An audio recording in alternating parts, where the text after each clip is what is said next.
اور تم ان کے متعلق خیال کرو کہ وہ جاگ رہے ہیں حالانکہ وہ سوتے ہیں، اور ہم ان کو دائیں اور بائیں کروٹ بدلاتے تھے، اور ان کا کتا چوکھٹ پر دونوں ہاتھ پھیلائے ہوئے تھا۔ اگر تم ان کو جھانک کر دیکھتے تو پیٹ پھیر کر بھاگ جاتے اور ان سے دہشت میں آ جاتے۔ اور اسی طرح ہم نے ان کو اٹھایا تاکہ آپس میں ایک دوسرے سے دریافت کریں۔ ایک کہنے والے نے کہا کہ تم یہاں کتنی مدت رہے؟ انہوں نے کہا کہ 1 دن یا اس سے بھی کم۔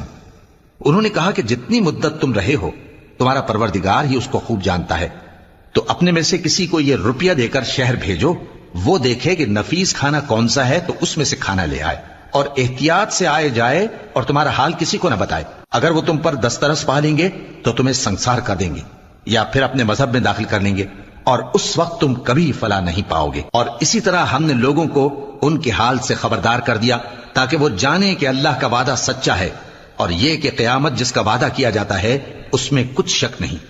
اس وقت لوگ ان کے